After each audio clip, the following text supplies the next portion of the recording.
Son las 11 de la noche.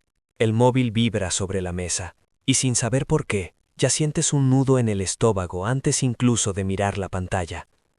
Ves un nombre que no aparecía desde hace meses, quizá 6, quizá más, un nombre que creías enterrado. El mensaje es corto, casi inocente. Hola, ¿cómo has estado? 3 palabras, nada más. Y aún así, tu cuerpo reacciona como si acabara de pasar algo enorme. El corazón se acelera, la mente se llena de imágenes antiguas. Recuerdos que creías superados vuelven con una claridad peligrosa. Durante un segundo, piensas que es una señal, que el destino está tocando a tu puerta, que tal vez esta vez sí. Pero antes de responder, antes incluso de escribir una sola letra, necesitas detenerte. Porque lo que estás sintiendo no es amor, no es intuición, no es una segunda oportunidad. Es biología. Tu cerebro acaba de recibir un estímulo que activa los mismos circuitos que se encienden con el deseo, la expectativa y la esperanza. No porque esa persona haya cambiado, ni porque la historia sea distinta, sino porque tu sistema nervioso reconoce algo familiar, algo que una vez fue importante. Y eso es suficiente para desencadenar una reacción química poderosa, casi automática. El verdadero peligro de ese mensaje no está en lo que dice, sino en lo que provoca dentro de ti. En cómo tu mente empieza a rellenar los silencios con fantasías, en cómo conviertes una simple frase en una historia completa de reconciliación y redención. Justo ahí es donde muchos hombres cometen el mismo error, una y otra vez, sin entender qué está ocurriendo realmente. La pregunta es simple, pero incómoda. ¿Estás reaccionando desde la razón o desde un impulso que no controlas? Para entender por qué ese mensaje te sacude tanto, hay que mirar dentro del cerebro, no dentro del corazón. Cuando una relación termina, el cuerpo no lo asimila como una simple decisión emocional. Para el sistema nervioso, una ruptura es una forma de abstinencia. Durante meses, incluso años, tu cerebro se acostumbró a recibir ciertos estímulos de una misma persona. Atención, cercanía, validación, todo eso generaba un cóctel químico muy concreto. Tras varios meses sin contacto, normalmente entre 3 y 6, ese equilibrio se rompe. En muchas mujeres, los niveles de dopamina y oxitocina asociados al vínculo empiezan a fluctuar de forma caótica. No porque te extrañen a ti como persona, sino porque su cerebro empieza a echar de menos la sensación que ese vínculo producía. Es una diferencia crucial que casi nadie entiende. Lo que aparece entonces es una nostalgia artificial. Se siente exactamente igual que el amor, pero no lo es. Es el cerebro intentando recuperar una estabilidad química perdida. Por eso, el recuerdo se vuelve selectivo. Lo malo se difumina. Las discusiones desaparecen. Los motivos reales de la ruptura se silencian. En su lugar, surge una versión suavizada del pasado que resulta emocionalmente soportable. Desde fuera parece una toma de conciencia tardía. Desde dentro es un proceso automático. No hay epifanía, no hay revelación profunda. Hay una mente buscando alivio. Y cuando eso ocurre, el mensaje no es un gesto romántico, sino un intento inconsciente de calmar una tensión interna. El problema es que tú recibes ese mensaje sin saber nada de este proceso. Lo interpretas como intención, como arrepentimiento, como deseo real de volver. Pero en la mayoría de los casos, no es una elección consciente, es una reacción, una respuesta química a un vacío que no sabe gestionar. Si entiendes esto, empiezas a ver el mensaje con otros ojos. Ya no parece tan especial, ya no suena tan mágico. Y entonces surge una pregunta incómoda pero necesaria. Si no es amor lo que la impulsa, ¿qué crees que pasará cuando esa necesidad química se calme? Este es el punto donde la mayoría cae en la trampa. Ella escribe, tú respondes. El contacto se restablece. Los mensajes fluyen con una facilidad casi mágica. Hay risas, recuerdos compartidos, una complicidad que parece intacta. Durante unos días, incluso unas semanas, todo se siente intenso, vivo, especial. Y ahí es cuando te convences de que esta vez es diferente. Pero no lo es. He visto este patrón repetirse una y otra vez. La reconciliación dura poco. Al principio hay euforia, porque el cerebro ha conseguido lo que buscaba. La tensión química se libera, la ansiedad baja, la nostalgia se calma. Y justo cuando eso ocurre, algo cambia. La emoción pierde fuerza, la curiosidad desaparece, Y, sin previo aviso, ella empieza a distanciarse otra vez. ¿Por qué sucede siempre lo mismo? Porque no estabas reparando una relación rota, estabas funcionando como un estímulo temporal, como una dosis emocional. Una vez que el cerebro obtiene ese alivio, vuelve a recordar las razones reales por las que la relación terminó. Las incompatibilidades regresan, las críticas reaparecen, las dudas se activan, y entonces se va. Muchos hombres interpretan esa segunda desaparición como mala suerte o falta de esfuerzo. Se preguntan qué hicieron mal. La verdad es más dura. No había nada que pudieras hacer bien, porque el objetivo nunca fue construir algo nuevo. El objetivo era apagar una incomodidad interna. Por eso este ciclo es tan peligroso. Cada regreso parece más intenso que el anterior, pero dura menos. 3 semanas, 10 días, a veces solo unas llamadas, y cada vez deja más confusión, más desgaste y menos claridad. La pregunta que deberías hacerte no es por qué se fue otra vez. La pregunta real es esta. Si ya conoces el final del ciclo, ¿por qué sigues creyendo en el inicio? Hay un detalle que casi nadie quiere aceptar, porque resulta incómodo y rompe la fantasía. Muchas veces, el verdadero motor de ese regreso no es el cariño, sino la pérdida de control. Mientras estabais juntos, ella sabía dónde estabas, qué hacías, quién formaba parte de tu vida. Había una sensación de dominio silencioso, de certeza. Tras la ruptura, todo eso desaparece, y para ciertos perfiles, ese vacío es insoportable. Cuando ya no sabe nada de ti, la mente empieza a llenarse de preguntas. ¿Con quién sale ahora? ¿Ha seguido adelante? ¿Ha encontrado a alguien mejor? Esa incertidumbre genera ansiedad, no una tristeza romántica, sino una inquietud constante que necesita resolverse.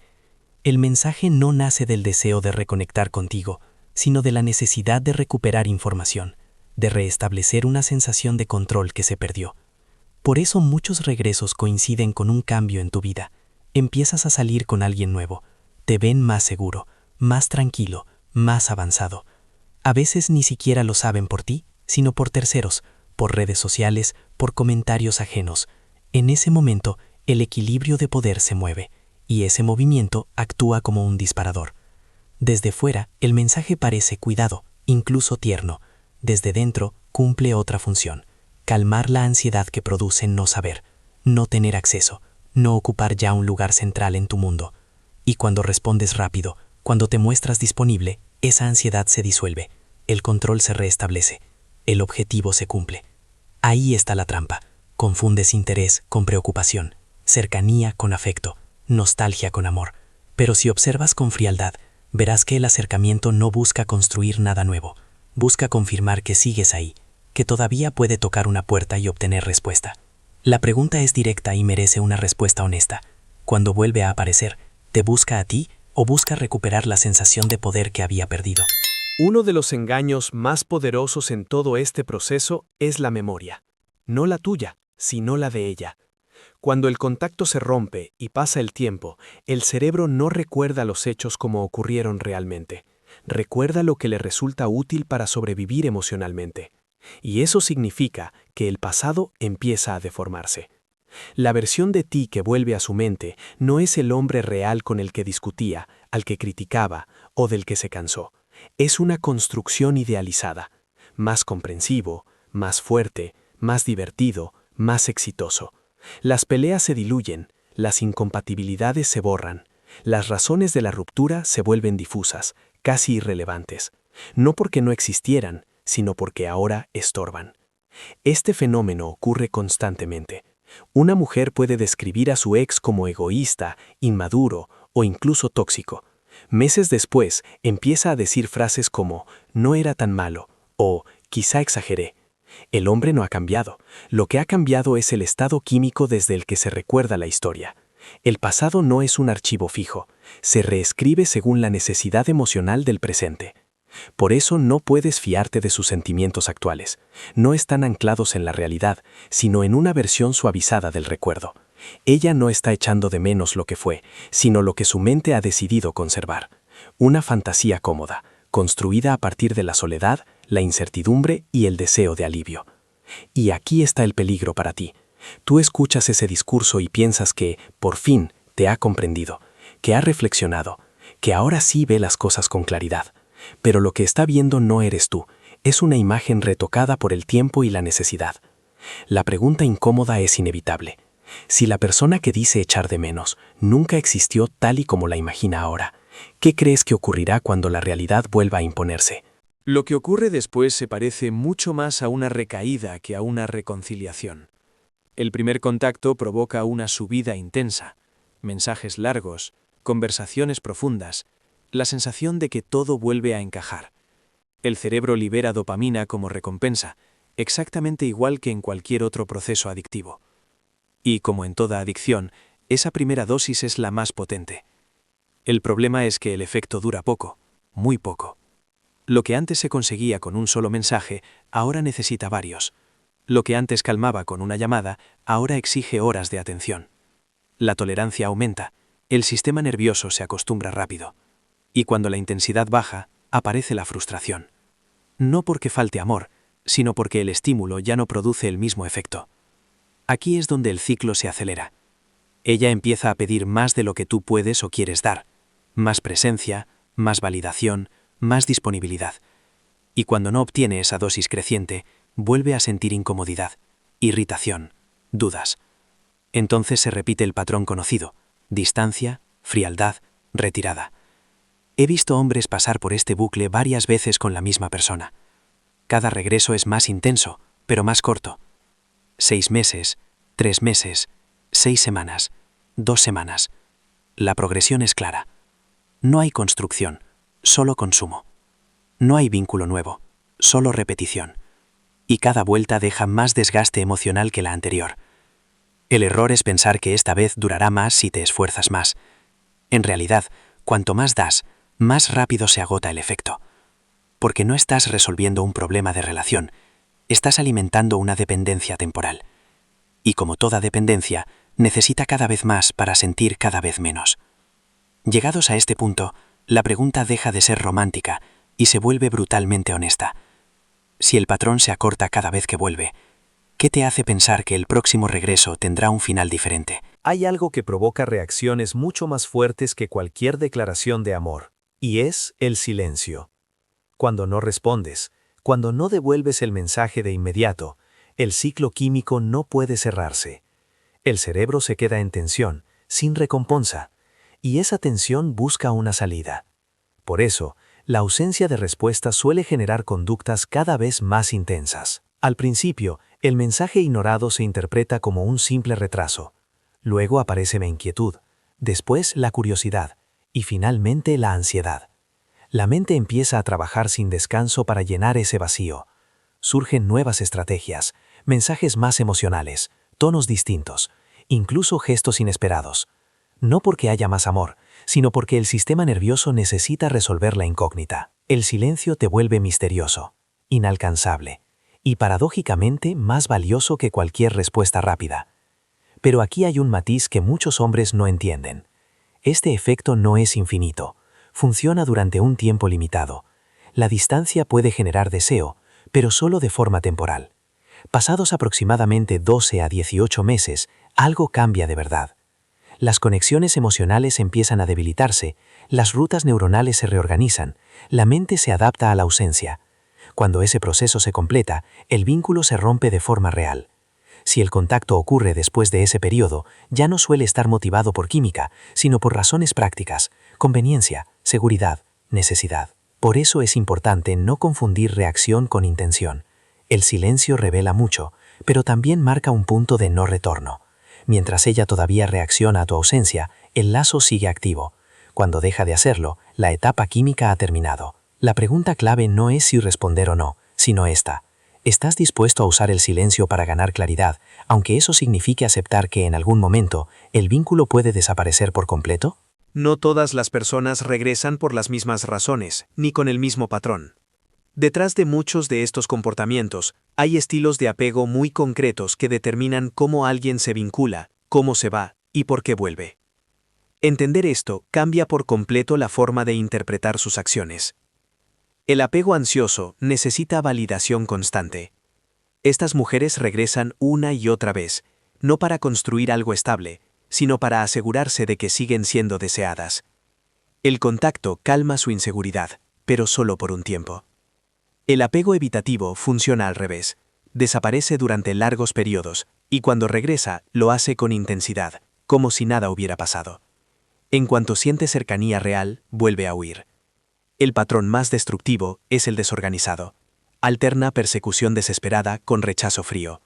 Un día parece necesitarte, al siguiente te castiga con distancia. Este vaivén no es amor, es una forma de regulación emocional caótica. Para estas personas, la estabilidad resulta incómoda. La calma se siente vacía. Necesitan conflicto para sentirse vivas. Por eso algunas relaciones parecen montañas rusas interminables, grandes peleas, rupturas dramáticas, reconciliaciones apasionadas. Muchos hombres confunden esa intensidad con pasión. Pero lo que hay debajo es una adicción al desorden emocional. El conflicto crea estímulo, la ruptura genera deseo, el regreso provoca euforia, y el ciclo vuelve a empezar. Cuando alguien prospera en el caos, su regreso nunca busca paz ni reconstrucción, busca reactivar la dinámica conocida. Si durante la relación todo giraba en torno al drama, es ingenuo pensar que la vuelta será tranquila. La persona no vuelve para arreglar lo roto, vuelve para reanimar el conflicto que le da sentido. Aquí es donde conviene ser brutalmente honesto contigo mismo. ¿La relación era estable o estaba basada en picos emocionales constantes? Porque si el caos fue el combustible del vínculo, su regreso no es una segunda oportunidad, es una repetición anunciada. Aquí es donde muchos hombres, incluso los más racionales, pierden el control. Llega el mensaje y aparece una idea peligrosa. ¿Y si esta vez es real? Esa duda abre la puerta al miedo a perder una oportunidad única. El miedo a equivocarse diciendo no. El miedo a quedarse con la sensación de ¿y si? Y ese miedo no nace de la lógica, nace del cuerpo. Cuando ella vuelve a aparecer, el organismo masculino reacciona de inmediato. El nivel de testosterona sube, se activan los instintos de competencia y de posesión. El cerebro entra en modo de vigilancia.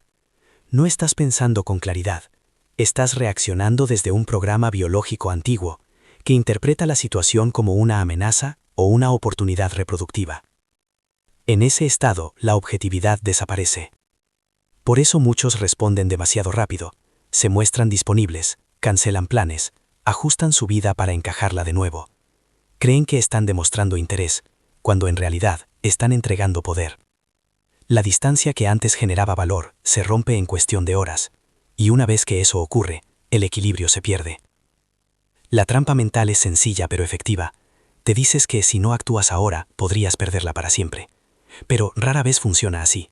Si el interés fuera genuino, una pausa no lo destruiría. Si solo está intentando calmar una inquietud interna, tu rapidez lo facilita todo. No revelas fortaleza, revelas urgencia. Este miedo también se alimenta de comparaciones. Te imaginas a otro hombre ocupando tu lugar. Piensas que si no aprovechas este momento, alguien más lo hará. Pero esa narrativa ignora un detalle clave. Ya se fue una vez. Y volver a abrir la puerta no borra ese hecho, solo lo normaliza. La pregunta que deberías hacerte en ese instante no es si la vas a perder, sino esta. ¿Estoy respondiendo desde la seguridad o desde el miedo a quedarme sin opciones? Cuando alguien dice que ha cambiado, las palabras suenan bien, pero no significan nada por sí solas. El verdadero cambio no se mide en promesas ni en emociones expresadas en un mensaje largo a medianoche. Se mide en hechos concretos, sostenidos en el tiempo. Y aquí es donde la mayoría de los regresos se desmoronan. Muchas veces, ella habla de lo que siente, no de lo que ha hecho. Dice que ahora entiende, que ha reflexionado, que valora lo que perdió. Pero cuando miras de cerca, no hay señales reales de transformación. No hay nuevos hábitos claros. No hay trabajo personal constante. No hay cambios verificables en la forma de relacionarse. Solo hay palabras diseñadas para reabrir una puerta. Existe además un desequilibrio que se repite casi siempre. La energía que puso para irse fue mayor que la que pone para volver.